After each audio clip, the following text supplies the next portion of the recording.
Hi there, this is Joel Rubin. Hi, it's Josh Block. How are you, Josh? Good to talk to you, You man. too, Joel. So, Josh and I are going to be talking today about Iran, about the Middle East, about the U.S., how the U.S. should be dealing with all of these issues. But Josh and I go way back to college 20 years ago when we were fraternity brothers back at Brandeis University.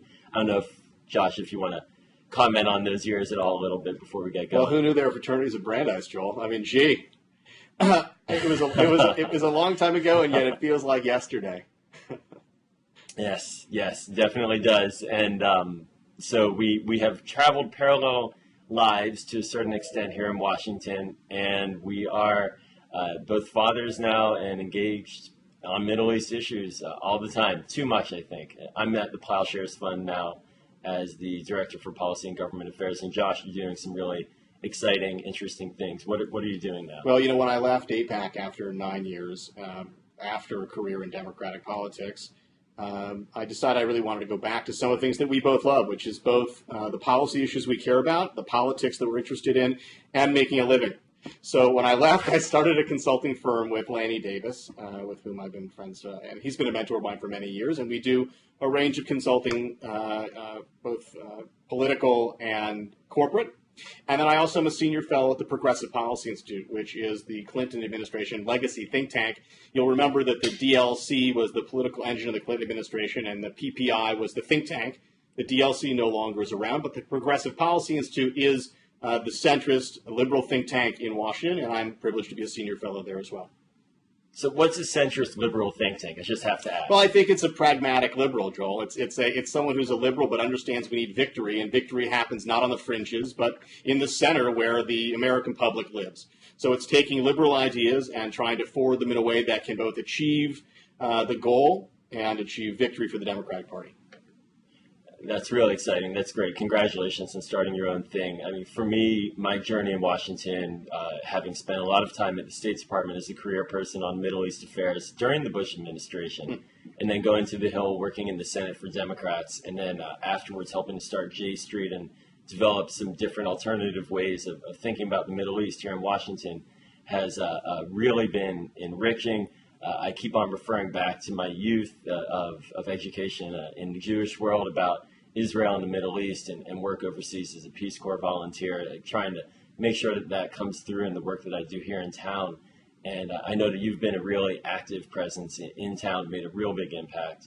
I'm hoping that the work here at Ploughshares that we're doing on Iran, on nuclear weapons, on Russia and other areas of conflict prevention related to nuclear weapons can really match some of the deliverables that you've described, because ultimately, yes, Democrats, progressives, I think have the right ideas on foreign policy, and I want to see our ideas get mainstreamed and become the new normal. It doesn't seem like we're there yet, but I think that we have some really great ideas and great thinkers. So this should be fun. It should be. Well, I'm excited to do this. Joel, I'm excited to do it, and it's good to know that I can both blame you for the debacles of the Bush administration vis-a-vis the Middle East and J Street's bad policies. That's welcome news.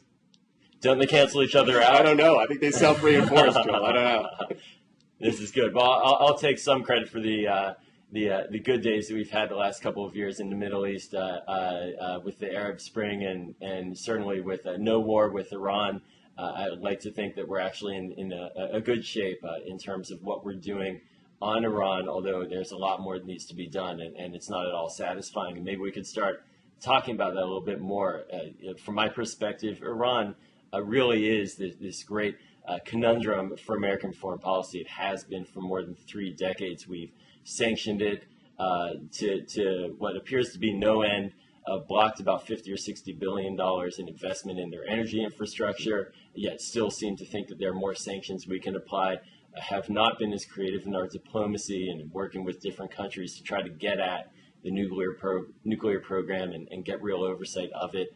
I really feel like right now we're in a stagnant place, unfortunately, and are looking around for different ideas. And one of the things I want to put on the table is how important it is for us to remain engaged diplomatically on Iran and not do silly, stupid things, not allow our friends in the region to think that a military strike would be a good idea, not to play into Saudi fears and paranoia and allow for rationing up of hostile pressure that can only overflow into more kinds of conflicts that we saw in Iraq and elsewhere in the region. So I'm looking for some more creative ways for us to go about it. I'd love to hear your broad thinking about what we should be doing on Iran. Well, as you may know, I'm actually co-chairing a task force on Iran that we're calling Beyond Sanctions, the Next Iran Strategy. And I'm doing that in partnership with, on behalf of the Progressive Policy Institute, with Freedom House, which, as you know, is the leading democracy and freedom human rights advocacy group in the world. Freedom House is a tremendous partner, and we're looking at both the human rights aspect of Iran's behavior and the way in which human rights sanctions and issues can be used to both achieve the necessary ends, which is to buck up those in the country who are courageously fighting for their lives and their futures and their freedom, but also to pressure and destabilize the regime and to pursue democratic change, which is what I think the people of Iran are looking for.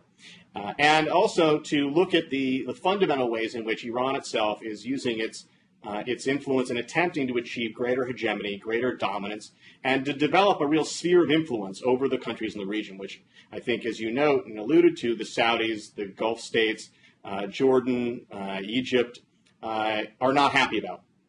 So those are very pressing and concerning issues for all of us, and I agree that the question of stopping Iran's pursuit of nuclear weapons is the absolute number one issue for the United States and our Western allies in the region, along with recognizing and supporting the broad region-wide effort to achieve self-determination, freedom, and a better civil society for the individuals in these various countries who have been repressed for too long by totalitarian states who have used various issues, including demagoguing Israel and the Israeli-Arab conflict, the Israeli-Palestinian conflict, as a way of distracting from their own internal failures. Iran is a primary example of this. Ahmadinejad is a key actor in this regard, and it's a signature of their pursuit. But I do believe that the sanctions are actually having an effect.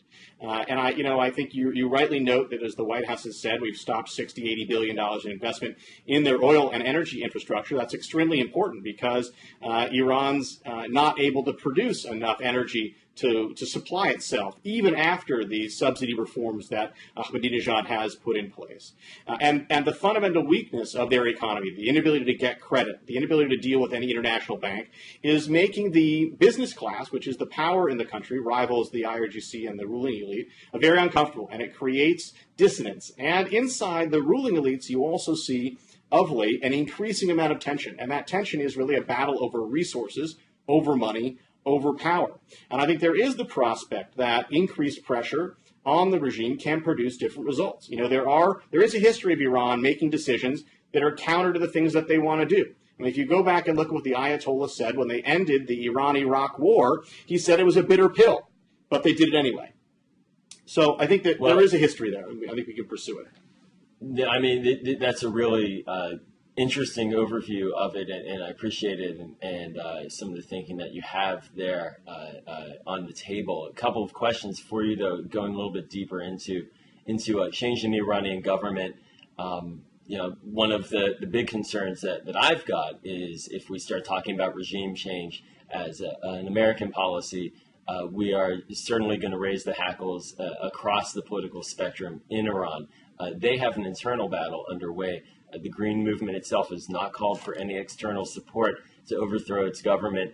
They detest the MEK, for example, who does want to pursue a regime change policy. And anything that smells like regime change, to me, sounds like a real slippery slope. And then the other concern that I have in terms of the way we talk about the Iranian nuclear program is we tend to hype it here to such an extent that we actually think they right now have nuclear weapons. Something like 70% of Americans think that Iran has nuclear weapons, which to me is quite remarkable considering even the top Israeli intelligence officials have testified in the Knesset that Iran won't have a bomb until 2015 at the earliest if they decide to have one, and they haven't even decided to have one yet. So, I think that we need to make sure we get some of these facts on the table as well about the dangers. But the opportunities on diplomacy, I think, are also something I really enjoy hearing your group dive into as well, because we've really had modest diplomacy, to put it kindly. One high-level meeting between Bill Burns and Saeed Jalili 2 years ago in 2009. That's not much diplomacy, and the Iranians certainly have a lot to be blamed for on that. But the irony here is that Ahmadinejad, who we've identified as public enemy number one in Iran, is actually the Iranian leader who had been most willing to engage us diplomatically. Now he's getting sidelined by Khamenei, and we're not sure how that's all going to turn out. So there's a lot happening there, as you've well described, but I don't know if we're really driving diplomatically in the way we need to really get oversight of their nuclear program and start to resolve these issues. Let me respond to a couple of things you said, which Please. I think are very interesting. One is, I didn't bring up the words regime change. You did. I talked about democratic change. And, it's not as if Iran can be immune to the trends and the demands that you see sweeping across the region. When you see the folks in Tunisia and Egypt and Syria and other places risking their lives in pursuit of a better life, a different set of government, the chance to make their own choice, that movement didn't start in Tunisia. It started in Iran in June of 2009. And I think it's just not legitimate to suggest that the Green Movement is talking about anything but democratic change. And that's, I think, what we should be talking about, democratic change. So in the end, I'm for democratic change in Iran. I'm for democratic change in all of these areas. We're not agnostic, and I hope that we can get to this in the second half of our discussion today. But I don't think the United States is agnostic about the outcome of the changes sweeping countries like Egypt or Tunisia or other places, Syria certainly in the region. And when I say we're not agnostic, what I mean is we have a deeply vested interest in seeing liberal, tolerant civil societies emerge in these places, societies that are willing to live at peace with Israel, that want to oppose Iranian effort to have hegemony, that are opposed to Islamic states that would favor the execution of homosexuals, that would favor the death penalty for apostasy. Those are not the kind of countries that I think the United States and our allies have an interest in seeing. Quite the opposite. We'd like to see liberal democracies. In so much as those countries can represent the will of their people. So I think democratic change is not something that Iran can be immune from.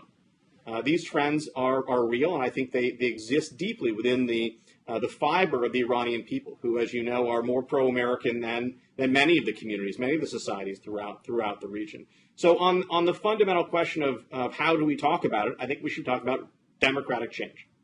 So that's point number one. Number two, sure. On the question of engagement, look, I think there's a long history of American efforts to engage Iran. And at the moment, it's not the United States or the West that has closed the door on engagement. In fact, I had a meeting at the White House last week with the people who run Iran policy, and they very pointedly and very clearly said, we have not closed the door to engagement.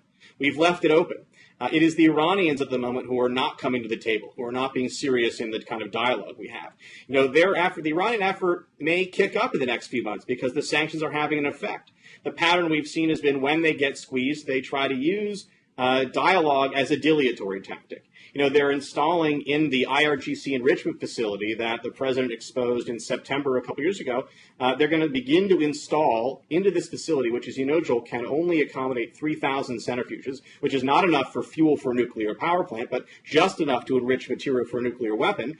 Centrifuges that are going to enrich to a higher capacity, the 20% range. And as you know, getting to 20% enriched uranium is virtually 90%, if not more, of the ability to get to the fuel that you need for a nuclear weapon.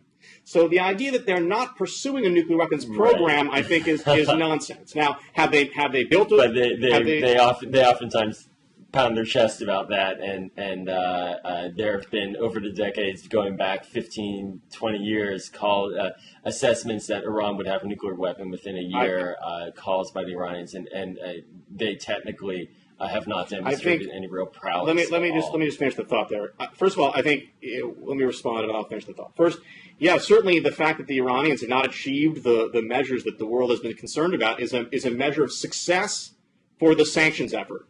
Meaning, we've denied them the technology, we've denied them the ability to have front companies to procure the things they need. We've made it more difficult. So, in fact, the success has been the fact they haven't achieved the goal. Is a success of the West, not a reason to suggest that there's false alarm actually. So that's you what don't think that's that one. there's anything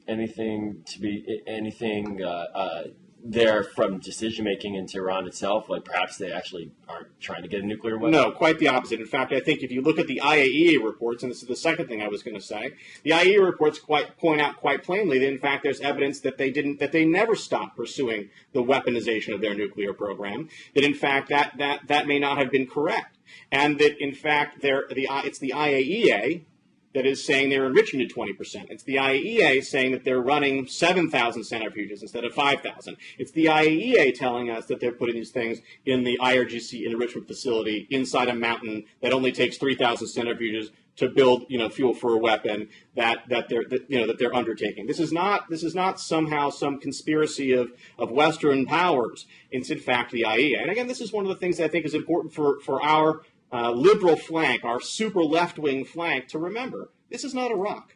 It's not a question of a Republican administration trying to connive and tell people things they think will pursue a policy that they prefer. In fact, it's the international community and the IAEA ringing the alarm bell and saying these guys are pursuing a nuclear weapons program at a clip that is very dangerous and disturbing, and they're not giving us answers, and they're not slowing down. Quite the opposite, they're accelerating. So that's a concern. Let me finish the second thing, which is about the diplomacy. You put some good ideas on the diplomacy side. Look, we've had, if you go back to the Bush administration, and I'm no fan, you can't deny the fact that Khalilzad and the Bush administration was engaging on a regular basis with the Iranians on issues other than the nuclear program. I think they had 27 meetings with them. So there has been that level of dialogue. Now, the Obama administration came into office and made very clear for the first many months of the administration that they were not going to be pursuing more sanctions, and they were going to be pursuing a policy of engagement. That policy of engagement, unfortunately, did not produce what we wanted, which was a response from Iran to move forward in a positive way. Despite multiple letters to the supreme leader, despite real outreach, despite meetings, it didn't go anywhere. And ultimately, the Iranian regime turned to the streets after the election and savagely beat and tortured and murdered its own people, which raised real questions about whether we can engage with them in a real way, in a meaningful way, and whether we'd be undermining the very movement that's pursuing democratic change inside the country. And you've got them now. There are some people inside the Green Movement who say, "So, Josh, I need to get a word in at some point." Look, there's some people inside the Green Movement who say, "Don't hug me too hard," right? But there are also people inside the country who are fighting for their freedom, fighting for their lives, fighting for human rights, who would be encouraged to hear the United States embrace them. And I think when you saw the White House's message about Nowruz this year, embracing poetry, embracing human rights activists, naming them by name, that was a positive step in the right direction. We're not going to get an Iranian change on their nuclear program by saying, pretty please with sugar on it.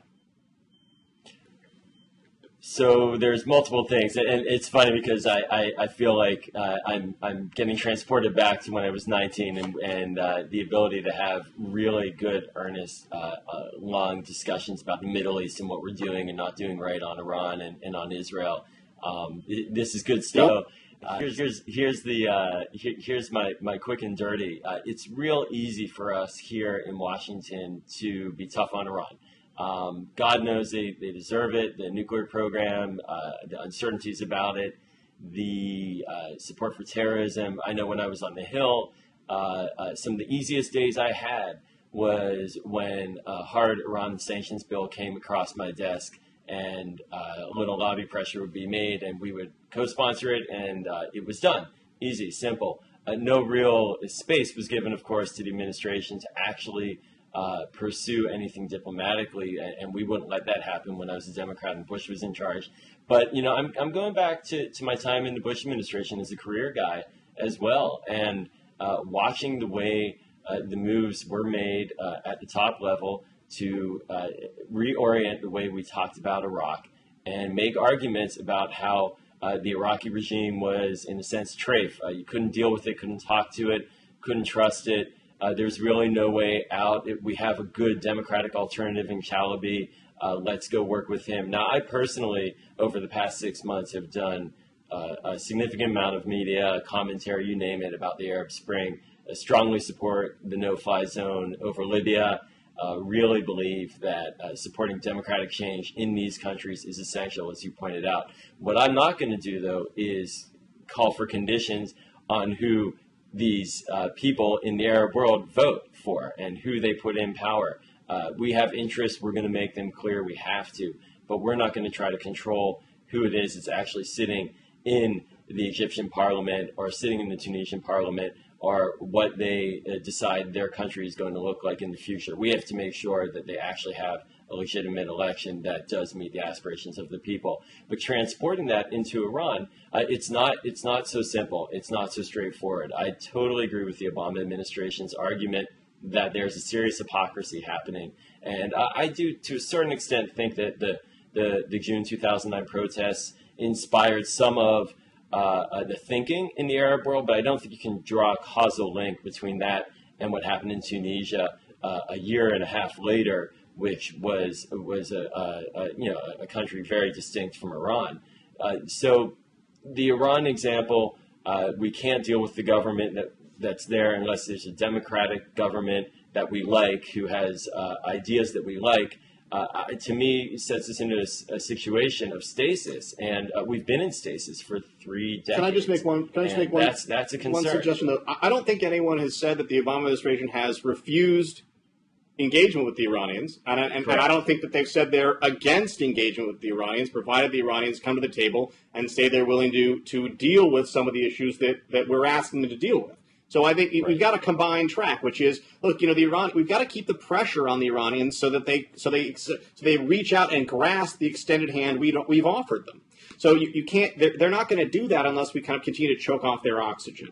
That's the point at which they reach up and say, "Please help me up. Please help me make a change." As someone who helped ensure that strong sanctions did get into place regarding victims of terrorism, I believe that you have to have that pressure. I think it's a combination of pressures and incentives.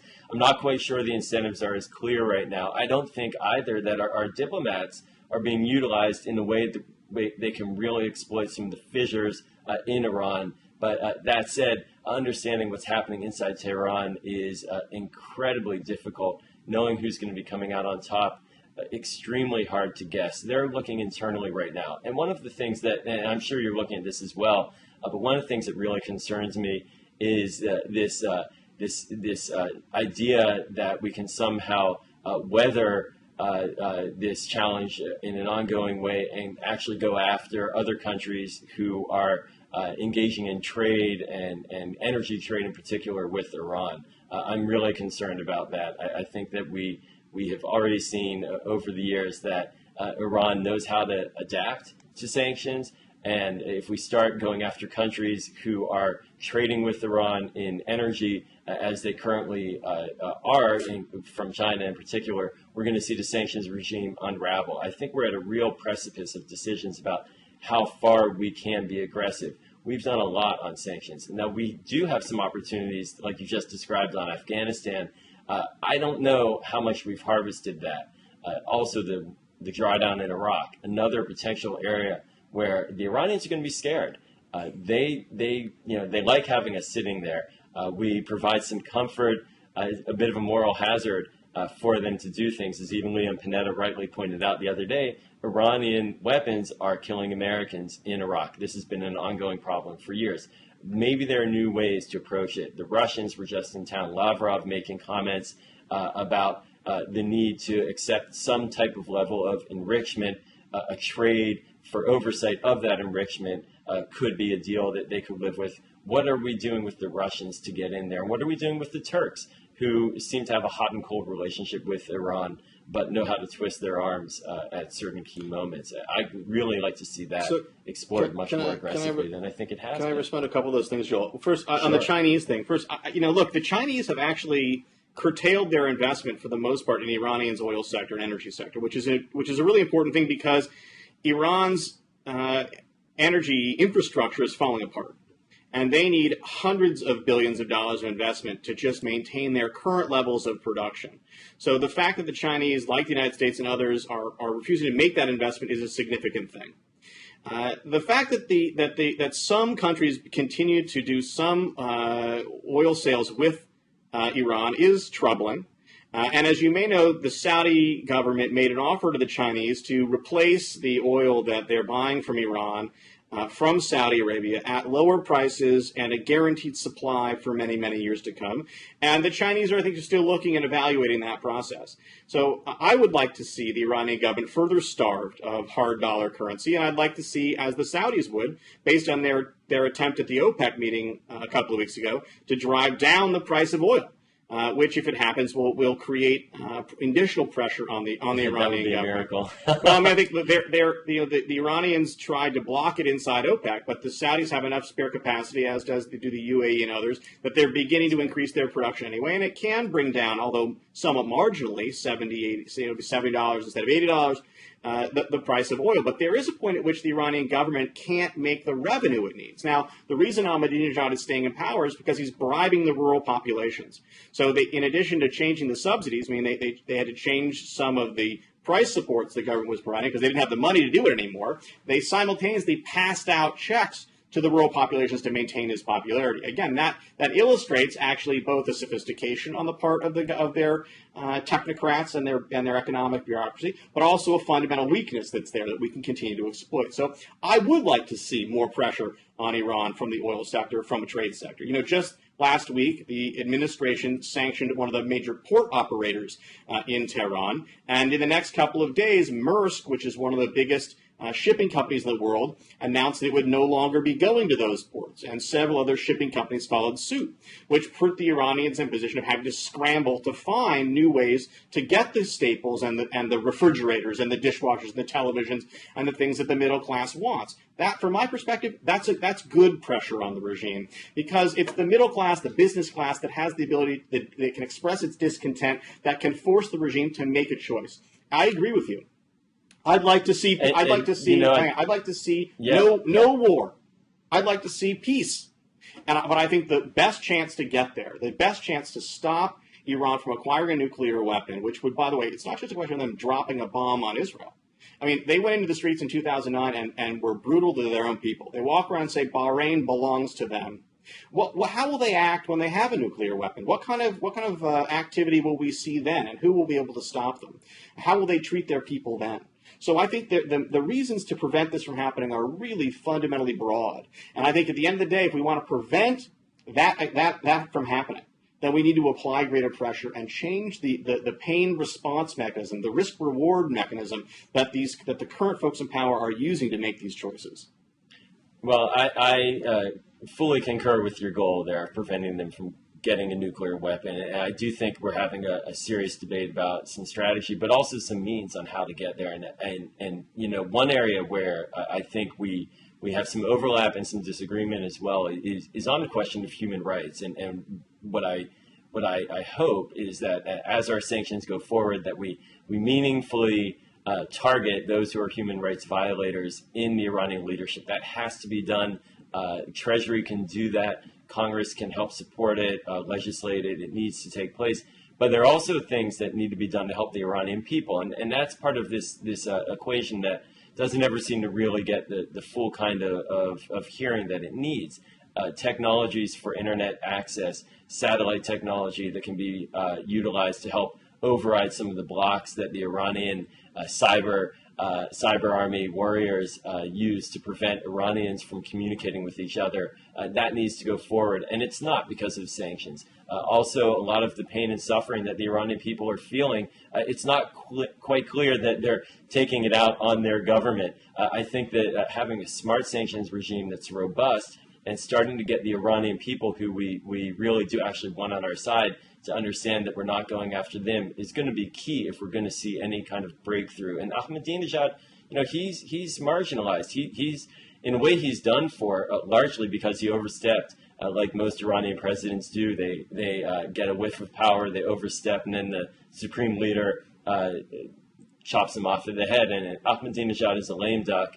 He'll be gone by 2013, and we're going to have someone new in there. We have to get things right so that the kind of situation we have with the new Iranian leadership, and as it's forming, is one where we can find a way to crack it open and take advantage of all this pressure. Pressure for pressure's sake is not enough, and that's my deep concern about the kind of diplomacy that we have right now, which is it's been very good at marshaling the pressure. We have great people in the White House. We have great people at the State Department. They know how to talk. They've made the efforts. They're getting rebuffed. I agree with you, but there are alternate routes rather than the direct route. And I'm hoping that the political space that Congress has shrunk on that diplomatic opportunity is opened a little bit more if we want to really. So just let me just ask, Phil, on the human rights side, I couldn't agree with you more. I mean, I think one of the things that we've seen is that the Iranian regime is deeply susceptible to pressure on human rights issues. Yes. You know, just several months ago, a journalist in Washington was leaked a list of 80-odd names of Iranians who were the potential targets of European sanctions. And this list ranged from folks at the top of the IRGC all the way down to the interrogator in Ivan Prison Room 103B, right? And the message there was, we know who you are. We're watching you. And I think that message is very powerful. And then a couple months later, the Europeans did pass human rights sanctions against 32 of the people who were on that list. Now, it wasn't all of them, but it was a lot. Now, when that story first got written, within about a week, there were 6 articles that appeared in the state-run Iranian press about this list. This is before the Europeans passed it, with headshots of some of the folks that were listed. So they're paying attention. They're susceptible. You know, there are folks in Europe who for many years were more concerned about stopping American aggression against Iran. But after June 2009, after the events that took place, they're now, for instance, the Green Party in Germany. They're among the most outspoken folks in terms of pressuring the regime and trying to pivot on them on human rights issues. So human rights can also bring together allies that may not have been there before. So I agree 100% on the utility there, and I think beyond Congress and just blacklisting at Treasury and these things, we have the discretion on visas. So do our friends in Europe. You know, not only should we be refusing to give visas to the Iranian leadership, but I think we should be refusing to give visas to their families. You know, I have, you know, Joel, you mentioned we're parents now. I have a 5-year-old, a 3-year-old, and a 3-month-old, and I can tell you the tyranny of the young is a real thing. You know, I find myself having to put up with the demands my kids make, and when they're unhappy, I can be pretty unhappy. So I think. So who are you in the family? Are you Ahmadinejad or Khamenei? Well, I'm probably more like President Obama. I'm a conciliator. I want to bring everyone together, right? I'm a community organizer, Joel. No, I think at the end though we've got an opportunity to use the human rights issues both again to pursue what are obviously moral imperatives, which is the rights for folks to express themselves and not be beaten and not be tortured and have free expression, have the democratic change and the democratic opportunities we enjoy, but also to use that lever as a way to unite and then pressure the regime to change its behavior and to act differently. And so I agree with you 100%. These human rights folks, you know, I've been in some Track 2 meetings in Europe and here in Washington and elsewhere, and they're hopeful that we can exact the kind of pressure on their target that pressure on their leaders in a way that's going to really extract serious pain. That's the kind of thing that will show some goodwill on our part. So. I think with that one we have a lot of commonality, and I totally agree with your point about the strategic opportunity for that. What I fear and what I hope we don't stumble into is getting a little bit too caught up in it to the point where we say, well, there are groups on the outside that can help liberate the Iranian people. Let's support them. Look, the MEK, if we're talking about the MEK, I mean, I think, look, the MEK is a terrorist organization, right? Let's not kid ourselves. Now, the truth is the United States added the MEK to the terrorist list because we were sending a message to the Iranians as part of the effort during the Clinton administration to engage with them. And taking them off the terrorist list, some suggest, is likewise a message to the Iranian government that we have other means of pressuring you. Now, I don't know enough about how people feel inside Iran about the MEK. What I'm told is the MEK is an enemy of the Iranian people, and so they're unhappy with them. So I do find it surprising, though, Joel, and I wonder what your reaction is, that shortly after leaving his job as the National Security Advisor, Jim Jones showed up at several MEK conferences talking about how important they are. And P.J. Crowley, who was the recently departed State Department spokesman, is also talking about the MEK and how important they are and these kinds of things. What do you make of that? Well, let's see. Interesting. It very much is that ex-officials do things once they're out that they don't do when they're on the inside. Like top Israeli military and intelligence leaders telling the public that they should worry about their own leadership striking Iran more than an Iranian bomb. I don't get it. Listen, on that one, listen, I'm not being flip. I mean, I take the responsibility. No, look, I think I guess I can't help but be a little bit shocked by the Jones and PJ and Howard Dean. Of course, I'm not as surprised by John Bolton and some others who maybe have been more historically in that camp.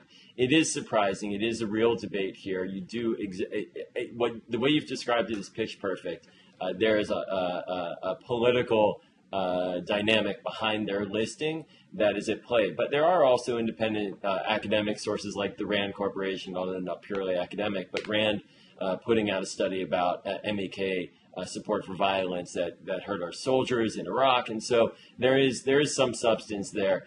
But it is interesting how the Hill in particular is getting really wrapped into this and calling for a delisting. I'm not sure what the day after would look, if it would all be a lot of political noise for not much effect, or if this could be helpful to the regime in Tehran to say, look, the Americans really are after us and regime change, and they want to pave the way and bring back the MEK, who's killed a lot of us. Or if there's some alternate thing, which I have no crystal ball for. But it is surprising that after they leave government, they've come out in favor of the MEK. But what I hear is that the MEK does a good job of providing honoraria and honoraria as well. So, and not that would have an influence on political decisions. No, look, first of all, I would say I haven't heard a tremendous amount on the Hill about delisting the MEK. That doesn't mean there aren't people talking about it. I haven't heard that there's a mass movement to do it. I have to say, well, in the House there are a lot of letters and resolutions that call for it. I mean, I could probably see a lot of letters and resolutions about the sky is blue and these other things too. By the way, that's not to dismiss it. I would say though on the Jim Jones thing, and maybe a little less on PJ, but when you've been the national security advisor at the White House and you leave your job. You've got to be a little careful about the kinds of things that you say. I mean, I'm only thinking of myself. I was the spokesman at a pretty prominent organization in Washington for 10 years. When I spoke on behalf of the organization, when the organization put its views out, it did so rarely, but it did so with great effect when it did. And I'm mindful now, even though I don't work for them, that I have to be cautious about the things that I say because they can be assigned to the place where I worked for 10 years. Even though he didn't work there for 10 years, he worked there for 2 years, Jim Jones I'm talking about. I wonder whether he checked with the folks at the White House on this kind of thing. I think there is some protocol there. So I found it a little surprising. I would say there is also rumoring that one of the ways in which we've slowed down the Iranian nuclear program is both by helping them procure equipment that has been slightly altered, say. Joel, when you play with dangerous things, sometimes they go boom. And also ensuring that the key people in their program have a bad day, whether they fall off their motorcycle or fall down a well. And it may be that some of these elements are involved in some of that work. I don't know. That's purely speculation. But I wonder whether you think that that's the case and how you assess the sabotage, let's call it, effort that some folks have written about, James Risen, Eli Lake, others who've covered this issue. Right. Well, no, that's certainly a part that we didn't hit, which I'm glad you brought it up. The question about sabotage, Stuxnet, and certain things that travel through wires that blow up things or cause centrifuges to spin uncontrollably, so then they blow up. People wobble, we all fall down. Amazing. The value of that is questionable. Certainly, there have been some tactical gains in having a slowdown of the program. I don't know how much it really impacts the overall calculations of the decision makers in Tehran, but certainly it is out there. It's an attempt to show that we are watching. I'm not sure who we is. But I personally think that the way to dealing with this Iranian program is to ensure that we're really using all avenues at our disposal. We're not cutting anything off in terms of our diplomacy, that our sanctions are smart, and that, frankly, with these kinds of sabotage activities that we know what we're getting into because, Stuxnet, There were some concerns that it was starting to spill out into third countries. Cyber war and the use of cyber tools for attack is very much of deep concern at the Pentagon. They're saying that if a country were to use cyber war on the U.S., that would be deemed an actual act of war. So this is entering into a new world, and I don't want us to make a sort of example out of all of the neat things that can be done on Iran in order to put pressure on Iran without really considering the follow-on blowback potential of these kinds of actions. Can I ask you something, Joel? I don't mean to jump to the end of the conversation on this, but because I want to go back to two things you brought up after we're done. I want to go back to the idea of Ahmadinejad. On the one hand, you mentioned that he was the one guy who wanted to engage with us and we didn't do it. On the other hand, he's marginalized, so maybe we shouldn't be doing it. It's a contradiction. I wondered if you could square that circle. The other one is the question of Iranian influence in Iraq. It's quite dangerous. How do we deal with that? But before we get there, on the question of Stuxnet and potentially other things that might need to be done to stop the Iranians from getting a nuclear weapon, I mean, do you believe that Iran shouldn't have a nuclear weapon? And then if you believe that, if begging and pleading and diplomacy doesn't work and sanctions don't get us there, what should we do? I mean, remember, let me just finish this with one thing here. In 1993, I think it was, right, we went into Iraq the first time around. What we found 91. What we found when we got there was that he was 3 months away from assembling a nuclear weapon. It was actually on the workbench, ready to be assembled. And in '83, the Israelis had knocked out his nuclear facility. At the time... 81, you're off by 2 years each. I don't think it was 81. You're good by a decade spread. Was it 82? I think 82, maybe January 83. I think 81 was Iraq. Yeah, I mean, we'll check the date. But the Iraqis accelerated their program let me finish the point. After the Osirak attack. What the Israelis were told was, if you destroy Osirak, you'll achieve a 1-year delay. And in fact, as you say, it was a decade, right? And when we got there in 1991... January, I think it was maybe 92, right? What we found was that, in fact, he was 3 months away from assembling a weapon. What would have happened if we were 3 months late or 6 months late and Iraq had a nuclear weapon? Would we have ever gone into Kuwait? Would we have done anything differently? And if the Iranians were to get a nuclear weapon, and again, we don't know what could be achieved if there was something kinetic undertaken, if sanctions don't work. What do you propose if sanctions don't achieve the ends at a point where they look like they're getting ready to have the full capacity, even if they don't assemble the weapon at that moment, or the various technological efforts, Stuxnet and others, don't get us there? Would you just stand by and let it happen? No, I mean, what I don't propose is doing what Admiral Mike Mullen, what Jim Cartwright, what many other senior military officials have also said would be a really bad idea, which is to have a massive attack of Iran. Because to be an effective attack, we would have to use land forces and invade with a massive military incursion. And that's just not in the cards, not in the offing. In terms of the bombing of Osirak, that actually there's a counterexample or a counter idea on that, which is that it accelerated Iraqi moves to get the bomb in a way that certainly any kind of attack on Iran would create the kind of outcomes that we're trying to avoid, which is we do not want a nuclear weapon in Iran. They've been flirting with the nuclear program since 1986. Since 92, Israel has been saying that they were a year away from it. And Israel knows something about the Middle East. I trust Israeli intelligence, and they've been off by nearly 2 decades. So the question is, why not? Well, I don't think that it's accurate to say the Israelis said they've been a year away since the 90s. I think they said in the 90s they were concerned about the program and that it was accelerating in a way that bothered them. And I think the Clinton administration began to take it seriously, and the international community began to put measures in place that slowed them down. Even Shimon Peres in the mid-90s was saying within a couple years, by the end of the decade. End of the decade is different than... And that was a decade and a half ago. Look, Joel, end of the decade is different than a year. So let's be precise with what we're saying about them. And again, I think the achievement that they haven't gotten there... Well, it's still a decade since, and they don't have it. And that's the concern I have. Isn't that a success, Joel, though? Isn't that a mark of success of the policy? It is. Why keep using it as a cudgel to suggest it's misleading? Oh, I'm not. What I'm saying is that the fact is that the Iranians have not chosen to make a bomb, and that there are ways to go about blocking that.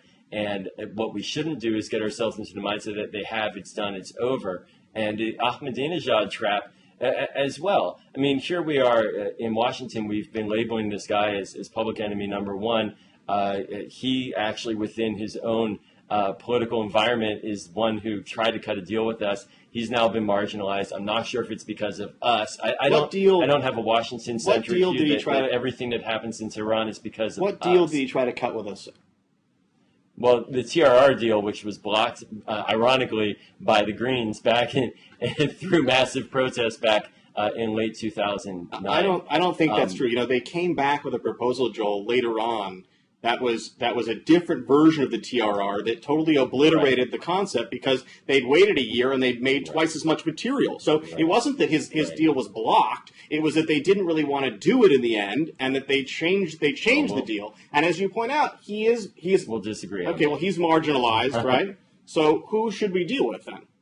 Well, Khamenei is for better or worse, and probably for worse, is the supreme leader, and he's the determining factor on what that government does. And that's just a recognition. So we spent all this time and energy politically here in Washington lampooning the guy who's really not in charge. But didn't the Obama administration write 2 letters directly to the supreme leader? Yes. And Raitake, who's a member of the task force that I'm chairing, I think wrote those letters. So far as I know, they didn't produce a response that and in fact, the Iranians, when they come to the talks now, are presenting preconditions to even setting an agenda. So one of the hardest things to do in Washington is to try to chart a moderate course and not sound like you're defending the bad behavior of a dictatorial terrorist supporting regime.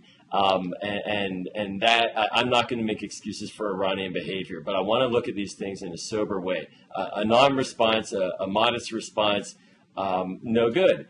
They did move with Turkey and Brazil in May of 2010. We didn't like the way they moved. So it's not as if this is all black and white. We're all dancing politically and diplomatically on this. What do you think that they did with the Brazilians and the Turks that was good?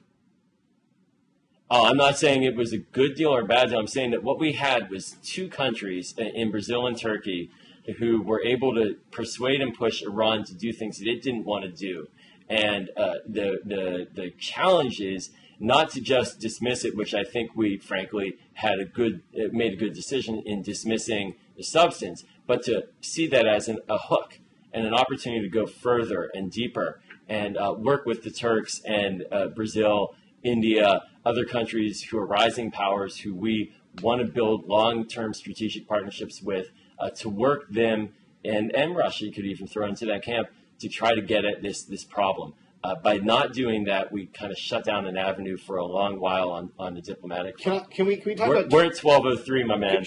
Can we wrap it up, or should we talk about Turkey? I don't know. I feel like we got Turkey now. Maybe we should talk Turkey. We have to do another one of these. This is fun. I agree, Joel. I really very much enjoyed it, and as for a virgin effort, for an inaugural effort, I think it's not been a total failure. So let's try it again.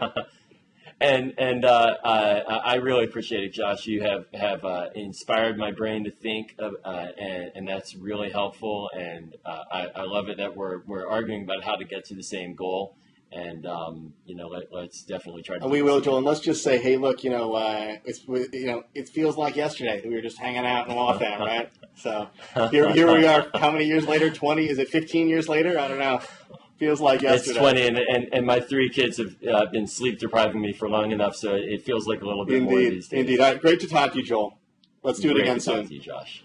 Bye.